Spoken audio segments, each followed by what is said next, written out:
Netshurian. Thanks to everyone that joined the webinar live, or anyone that will be watching this in syndication whenever Netflix picks it up, or Apple TV. Just a very quick note on my background personally. I've been very fortunate throughout my career to lead several different domains within cybersecurity, culminating in where I am today, where I'm actually involved in pretty much all the cybersecurity domains. So in presenting attack surface coverage, I can't help but think about how well it aligns with overall risk management. So if you see that I'm kind of leaning towards risk management, there's a reason for that. That's the way I see it through my lens. I want to be, very clear. There's differing levels of knowledge. There's a million ways to skin a cat. This is through my lens.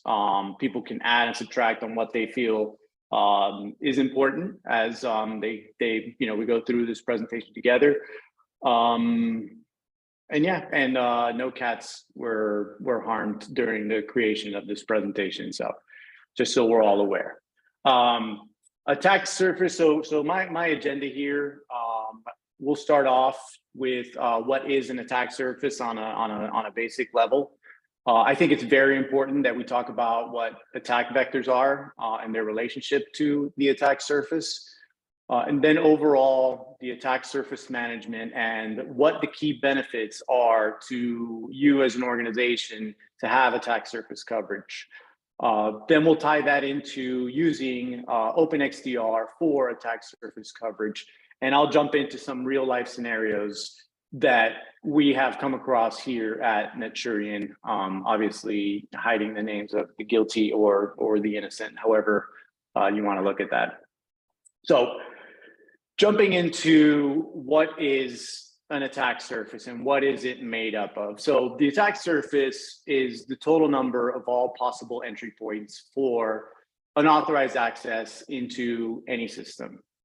Attack surfaces include all the vulnerabilities and the endpoints that can be exploited to carry out a security attack. The attack surface is likely quite large and complex, and it's ever changing. And so the endless number of devices, web applications, and network nodes, they create many potential cybersecurity threats for all of us. So despite our best efforts, we generally only see a subset of the security risks our organizations face, but we should consistently be monitoring our organization's attack surface to help identify potential threats. And so, when I said there's a million ways to skin a cat, there's a few different ways that we can talk about attack surfaces. I like it in the three surface format. So physical attack surfaces are your endpoints, desktops, laptops, servers, mobile devices, and all of their components, their hard drives, USB ports. This also includes hardware that the organization is discarding that may contain sensitive data on it. It could include login credentials that somebody wrote down on a paper, or physical break-ins into an office. The digital attack surface is where I combine both network and application. These include the application's code, the servers, websites, unauthorized system access points. So the digital attack surface is all the hardware and software that interconnect to our networks. Vulnerabilities from bad coding practices, weak passwords, default settings, exposed APIs, unpatched or outdated software, or cloud misconfigurations all form part of the digital surface. And finally, the social surface, or the social engineering attack surface. As we all know, that's with social engineering is manipulating a person with the goal of getting them to share and compromise either personal or company data. So an organization's social engineering attack surface is the number of authorized users who are susceptible to social engineering. Now, on the right side of this slide, I do talk a little bit about how to manage those, and I'm not going to go one by one because I have an entire slide dedicated to the management of the attack surface. So moving on to attack vectors. And so what I noticed a lot is that what I tend to see in the industry is the terms attack surface and attack vector are sometimes being used interchangeably, but they're not the same thing. And this was actually brought up by my VP of IT when we were talking about this webinar to make sure that I covered the fact that the two are different. The attack surface is what's being attacked. The attack vector is specifically how an attacker attempts to gain that access. Here you see some common attack vectors. They fall generally into three main categories. You have your cyber attacks, where cyber criminal will use different attacks to gain access to our networks, which would include malware, phishing, Trojans, viruses, ransomware, and so on. There's also the network eavesdropping. Hacker attempting to extract data such as your passwords or other sensitive information directly from the network. And then you have your data breaches, the social engineering that we talked about, the inside threats, rogue employees, unauthorized users posing as service workers, all of these that can result in sensitive data being leaked. These are all managed by putting in specific controls. If you want to make sure that people are not being socially engineered, well, you put training in place to control that. You have segmentation, you have antivirus, you have your firewalls, your WAF. All of these things are specific to stop specific attack vectors. And so created this graphic that I stole, but I will wholeheartedly say that this time I stole it from our own website. And I had John Adeo and Megan's marketing team add the outer layer. So to get to understand this slide, the attack surface is the what, right? These are all the points that we talked about that provides a potential landscape. It's a broader scope of potential vulnerabilities and entry points. And to manage that is you have to reduce the attack surface to reduce the risk. The attack vectors are the how. They exploit vulnerabilities in the landscape. You can also reduce the attack surface to limit opportunities for attack vector vulnerabilities to be exploited. Understanding attack vectors allows for targeted security countermeasures, like we discussed in the previous slide. So baseline set. Now let's talk a little bit more in depth about the actual management of the attack surface. Because attack surfaces are constantly changing, and as a result, they become incredibly complex and hard to protect from cyber criminals, we need to have a good process of management. So our detection and mitigation efforts have to keep pace with the evolving attacks. It's important to lower our cybersecurity risk and position ourselves with the best chance of protecting against cyber attacks. So we can achieve this by assessing our environment and taking steps to reduce the attack surface as much as possible. When I look at this, reducing the attack surface is probably the most important aspect of management. So we commonly refer to this practice of attack surface management, where assessing the attack surface plus reducing the attack surface and covering the remaining attack surface equals attack surface management. And we jump into the discovery, right? Before we can begin reducing the attack surface, we have to have a clear idea of what the scope is. The first step is to perform reconnaissance across your entire IT ecosystem and identify the assets. These all make up the organization's infrastructure. It's important to assess how each component is utilized and how all assets are connected. Identifying the attack surface lets you see the organization from an attacker's viewpoint. Once you've done that, then you get into the assessment phase. An attack surface assessment is not a one and done activity. Reducing the attack surface is an ongoing process. As your organization grows, people come and go from your organization. or you move to the cloud. So it's important to continuously assess your attack surface and look for new ways to improve it. Regularly conducting an attack surface analysis and vulnerability scanning can help you identify new threats and points of exploitation that have emerged. This includes keeping software and systems updated, monitoring for new threats and vulnerabilities, and regularly reviewing access controls and security protocols to ensure that they're still effective.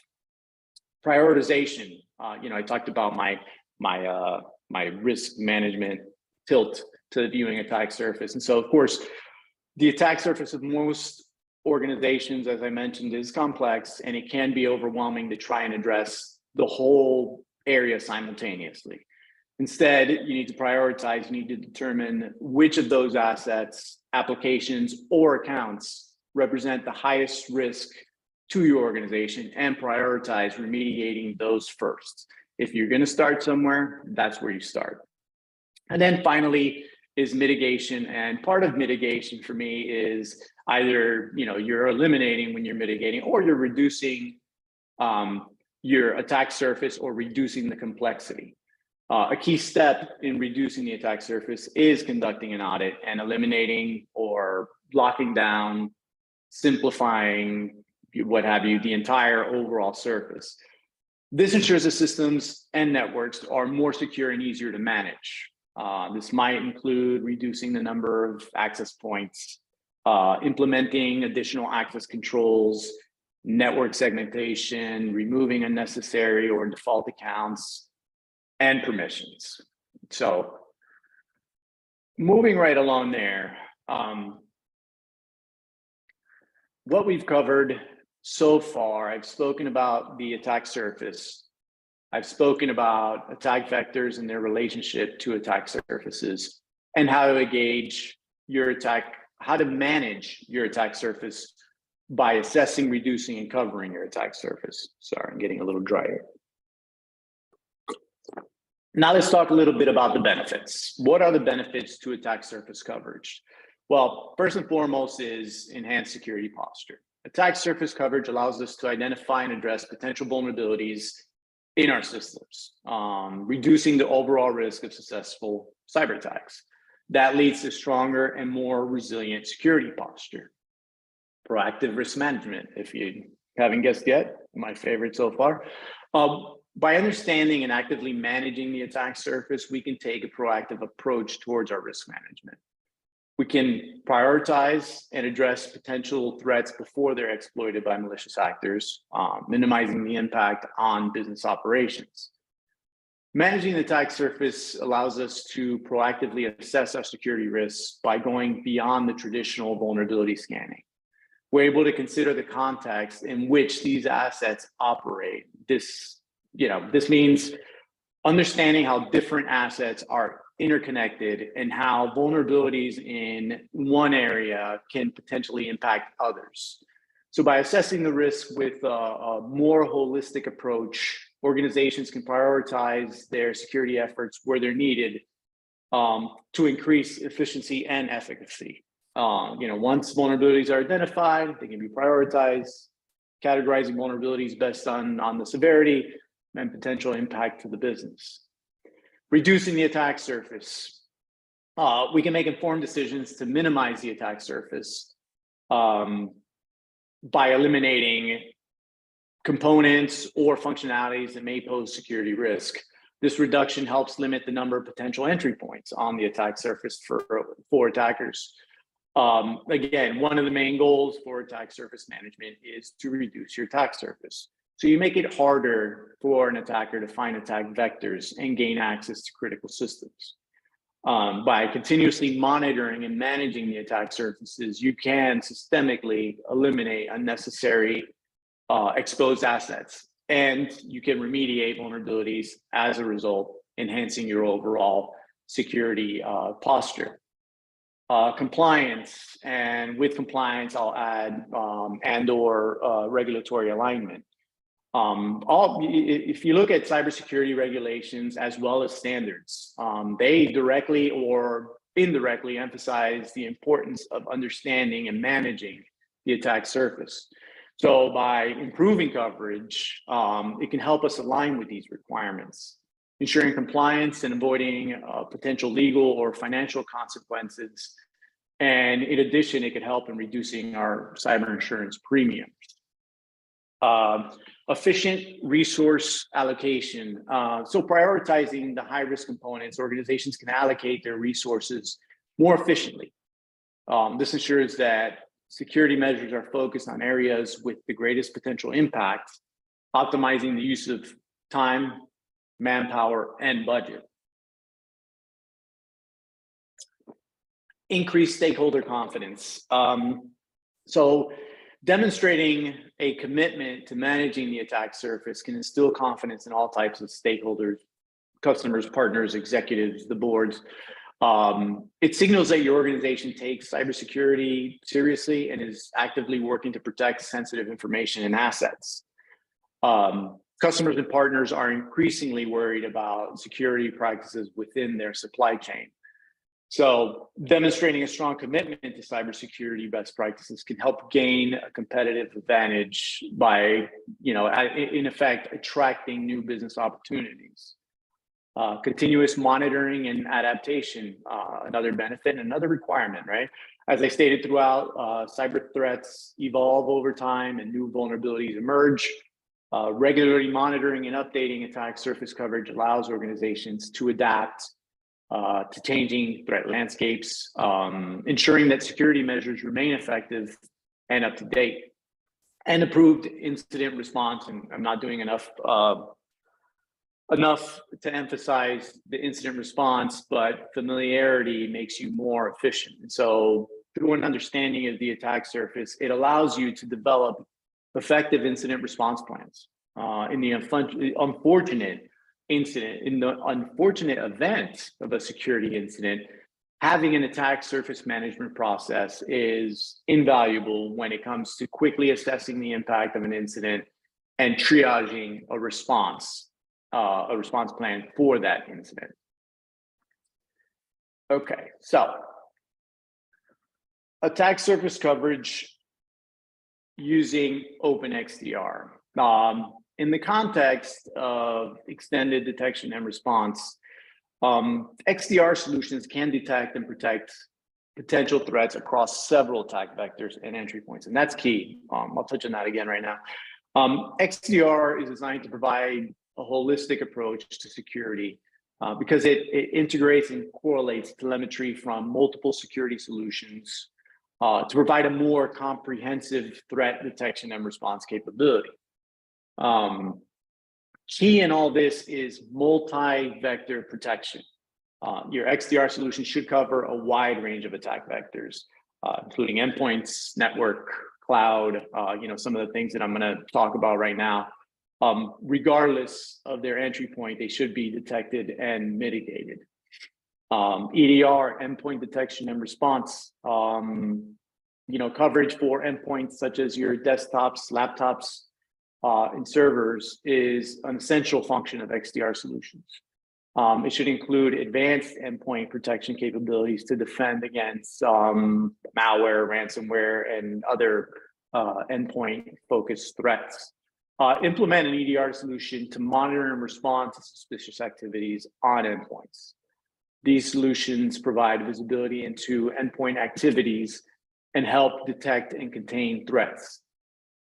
Network traffic analysis. So, you should employ network traffic analysis tools to monitor and analyze network communications. Telemetry from these tools in XDR should monitor traffic and detect for suspicious activities or anomalies that may indicate potential attack or compromise. These should cover both internal and external network communication to identify lateral movement as well as external threats. Cloud monitoring. With the increasing adoption of cloud services, XDR should extend its coverage to cloud environments. This includes monitoring for misconfigurations, unauthorized access, and other cloud-specific threats. A lot of cloud vendors nowadays have their own cloud security posture management or cloud posture security management, CPSM. So All these things come into play with the big shift to cloud environments. Behavioral analysis in UEBA. Your XDR solutions should employ behavioral analysis to detect, again, similar as in the network, unusual patterns of activity that could indicate a compromise. Your VP of finance is all of a sudden logging in from China. There's a problem. These kind of patterns include abnormal user behavior or deviations in network traffic. All of a sudden, you're seeing high volume traffic from specific network devices. Unexpected changes in system configurations, and so on. So monitoring these types of activities can help identify suspicious actions that might indicate a security incident. Threat intelligence integration, again, a side note, I took over our threat intel team just a few years ago, and it's been eye-opening, the knowledge that I've gained. And so I feel a connection to this area as well. So attack surface management using XDR should integrate with threat intelligence data, enabling organizations to identify latest threats and attack vectors. At Neturian, we do use a threat intelligence platform, and for those of you that know the lingo, short is TIP. We have a dedicated cyber threat intelligence team to manage it, to curate what's in there. We subscribe to threat intelligence feeds from a variety of sources, including federal agencies. Additionally, the cyber threat intel team is constantly scouring the internet for information on emerging threats or 0 days to add these indicators of compromise into the threat intelligence platform. And then as a result, we run the telemetry that we collect, not just our own telemetry, but from our customers. And we run it through the platform to identify IPs or hashes with bad reputations and then alert accordingly. Very interesting in this is that sometimes we'll find an IP that doesn't have a bad reputation, but is doing something nefarious at one of our customer locations. And after doing some threat hunting, we figure out that actually that IP is bad. And so we add it to our threat intelligence platform. And now any other organization that's going to that IP is being flagged and alerted. So anyway, moving on from that, as you can see, I like the James Bond cyber threat intelligence portion. Automation and orchestration. Automated response capabilities are critical for quick and efficient threat mitigation. So your XDR solution should provide automated responses, or should at minimum allow security teams to orchestrate responses across different security tools.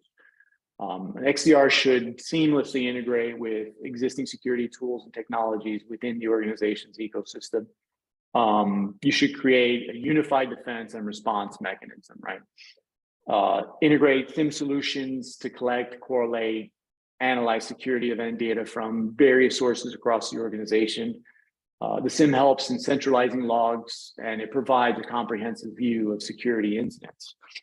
And finally, we get to, well, not finally, but we get back to a common topic, which is continuous monitoring. I lumped it together here with testing and validation, mostly because it wouldn't fit in my slide if I didn't, but they actually kind of go together. So continuous monitoring about the IT environment, you're on top of emerging threats, and they're quickly identified and addressed. And so your XDR solution should provide real-time visibility and monitoring capabilities. This involves ongoing analysis of logs, alerts, and other telemetry data. I talked earlier about implementing a vulnerability management program to regularly assess and remediate vulnerabilities across your environment. So, that reduces the attack surface by addressing known weaknesses. Now, periodically testing and validating the effectiveness of your implementation of XDR through red team testing, penetration testing, and other simulation exercises is strongly encouraged. This is going to help you identify any gaps in coverage and allows, again, for continuous improvement, which is what we're looking for. And then finally, collaboration and information sharing. What I would say is foster collaboration and information sharing among security teams, both within your organization and external organizations. You know, part of OpenXDR emphasizes the importance of cross-functional collaboration. You know, we get feeds from Department of Homeland Security, the intelligence feeds, but we also share with them what we find. I think that's important because, you know, it seems like the attackers are always one step ahead, and this is the only way that we're going to, you know, kind of maintain pace with them. So achieving the full attack surface coverage with Open Extended XDR involves implementing a comprehensive, integrated approach to threat detection and response across your organization's entire environment. OpenXDR, in my eyes, is a security framework that combines various security technologies and tools to provide a more holistic and unified view of the threat landscape. So that being said, I'm going to jump into a couple of scenarios. I know I talk long on those, but again, I realize how passionate I am when they actually let me present at these webinars. So, okay, so let's jump into scenario one. This was recent. Again, the names have been hidden to protect the guilty or innocent. So this is a multinational organization. They're pretty mature from a security standpoint. They have 300 plus covered systems. In this case, I say attacker, malicious user, but it was a user that brought in their own personal device and accessed the corporate network. That device was not running XDR solution. So the attacker already has loaded on their machine tools like different exploitation tools like responder.py. I believe they had Metasploit, Bloodhound. They use name poisoning to see traffic on the network, intercept it, and try and modify it. And they compromise multiple corporate accounts. The attacker leveraged weaknesses in their Active Directory certificate services, and they had some misconfigurations that were able to allow them to gain enterprise admin rights. With those elevated privileges, the attacker scans and maps out the network and compromises a domain controller. So as this was going on, we didn't see the actual machine and the tools doing it, but on the target machines that this user was targeting, we did see some action and we did alert on them. Number one, we saw an unsafe process. This process was run through our TIP, our threat intelligence platform, and it was flagged by the platform, an unsafe process with a bad reputation. It triggered an alert, and it was sent to both our SOC and the customer. Additionally, an alert was triggered for the elevation of privileges to enterprise admin, and again, triggered and sent to both customer and our SOC. And immediately, when something like this happens, there's a threat hunt that starts by the threat hunting team in the background. What the threat hunting team found was that there were multiple failed login attempts for several machines, 20 different machines, coming from this hacker machine, but they only tried 5 times before moving on to the next machine. So it didn't meet the threshold for an automatic alert for unsuccessful logins. But nevertheless, we were able to detect what user this malicious user was using and what machine the user was using.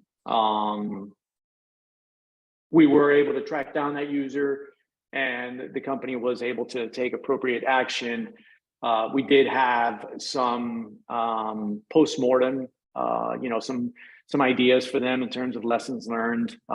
They had no way of keeping people off their network. They fell short a little bit in the discovery and in the assessment aspects of the assessment of their attack surface. So, we helped them improve upon that. They did put in some more network access control tools, and hopefully that's the last that we see from that customer.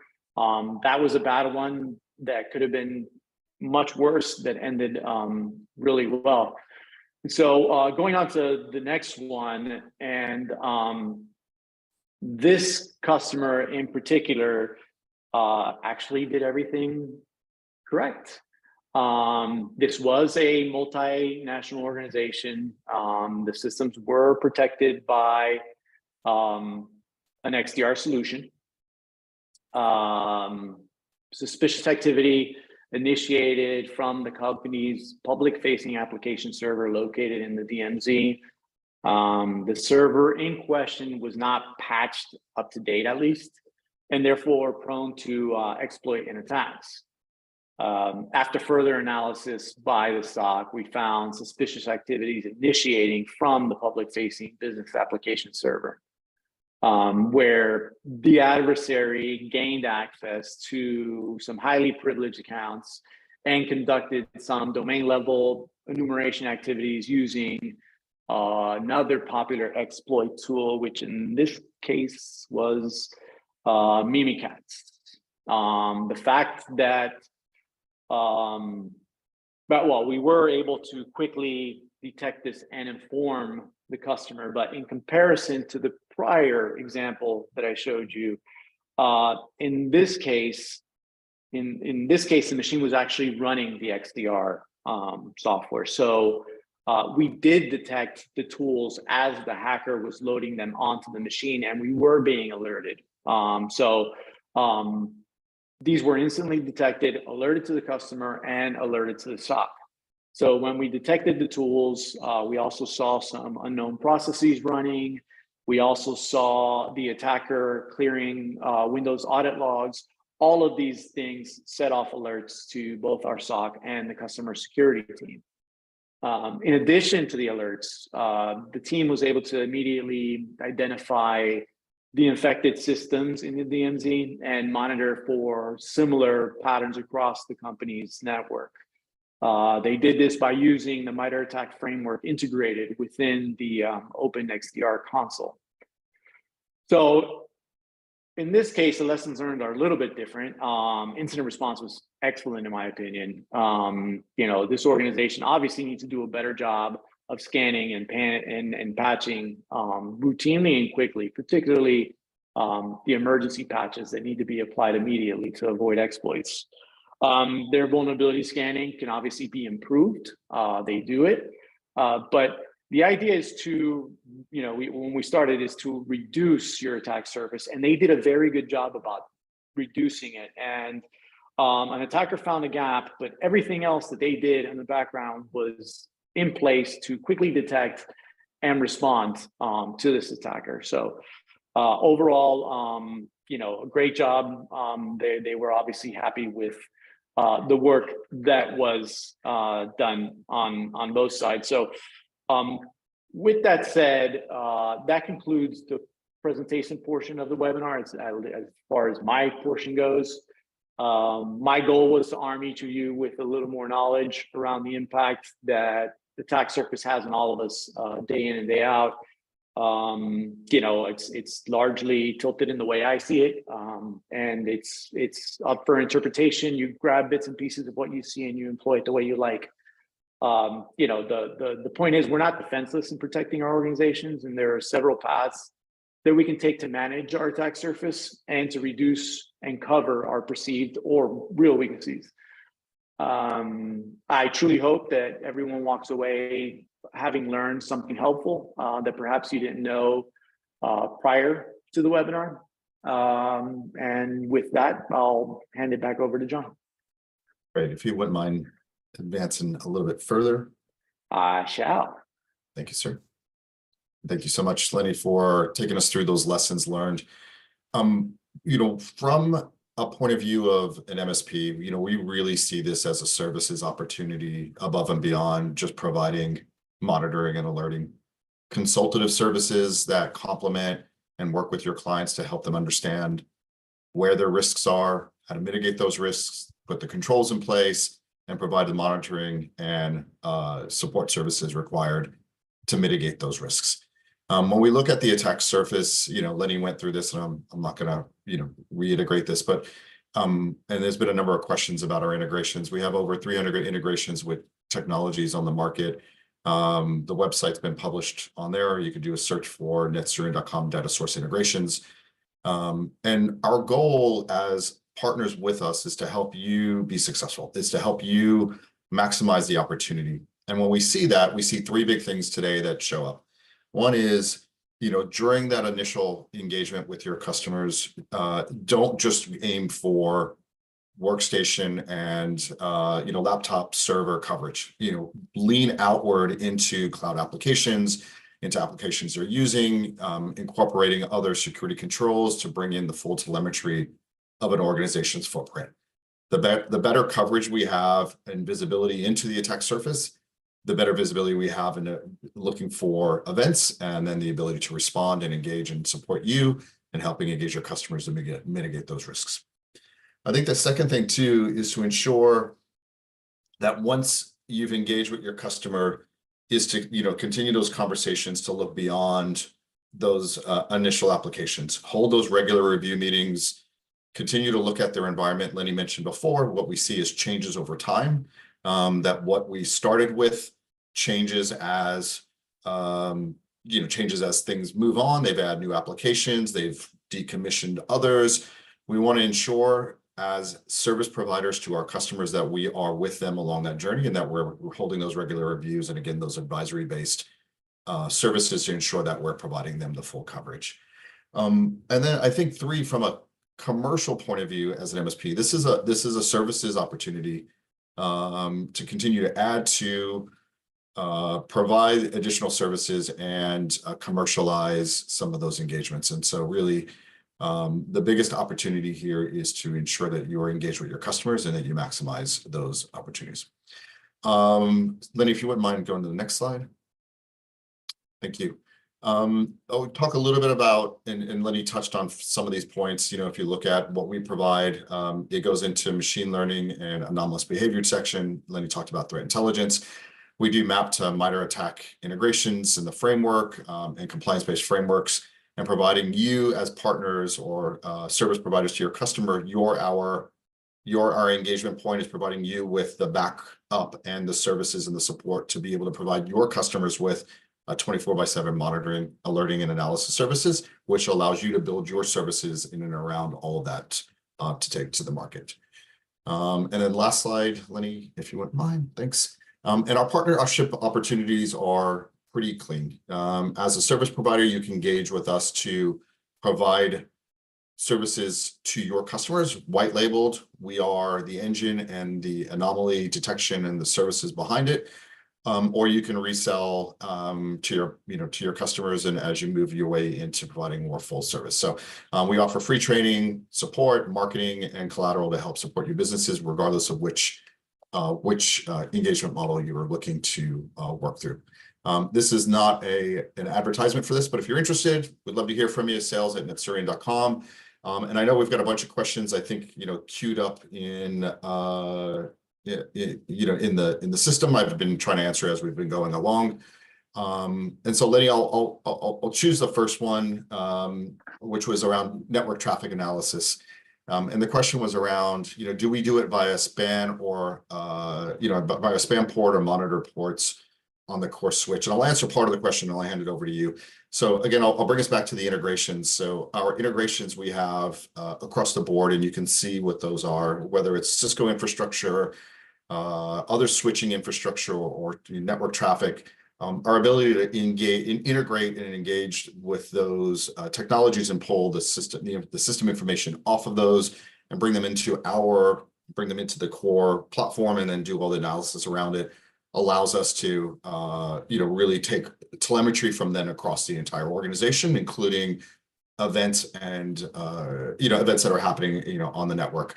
We do not explicitly have a network traffic analysis tool, but we integrate with network traffic analysis tools, meaning that, again, at an open XDR platform, we're saying bring it, and for the most part, we haven't really run into many things that we can't integrate with, and we can bring all of that information together and be able to provide contextual analysis across an entire organization. Lenny, I don't know if you want to add to that at all. I just wanted No, to. actually, you answered it perfectly. They were asking about spanning ports, which doesn't come into play here because of the way that we collect from existing network traffic analysis tools. Okay, cool. What is included in the service? Has been a lot of mention, EDR and SIM, or these services a la carte. So to fundamentally answer the question is that the core of the service is a XDR platform. And the platform allows you as an MSP provider to have access to the console, of which then you can have your clients within that console. If you so wish, you can extend visibility to your clients for their console piece only, so to be able to monitor and look through your client base, in an environment that allows you with a single pane of glass for the most part to look through your estate and manage your client and your customer base that way. We do also offer within the service is we have a Windows agent that, and this was a question that came up earlier, we do have a Windows agent that complements endpoint protection today. So if you're a partner of name it X, SentinelOne, CrowdStrike, this is not an advertisement for any of those. We don't care. Choose which one you like. We will integrate. We have integrations with those, and our agent actually provides a complement to those for additional control / visibility and remediation points. For Linux and Mac, it's a little bit different. It's more of a sensor, so it's sending us information. We don't have the same level of control with our agent that the supplicant we deploy. But again, we integrate with the tools, the endpoint protection devices that are on it. For those that are on this call that are interested, we also do partner with a third-party endpoint EDR, and that technology is, I would say on the cutting edge and very emerging in regards to threat analysis at the endpoint. And we see it as an incredible opportunity to continue to build out for those that don't want to go play with the CrowdStrikes and the SentinelOnes, et cetera. So, we'd love to talk to you about that as well. They can be, so again, I think the second part of that question was they a la carte or are they together? At the core of it is the platform. The MEDR, the managed EDR, can be separate. They complement each other really well, and we see the benefit of the two together, but they can live independently of each other if you so choose. The SIM is the core technology is ours. We do not license that from somebody else. It's been a NetStorian event tracker technology from the beginning, and we develop and continue to build off of that. So that's another question that came. Homegrown, we got that.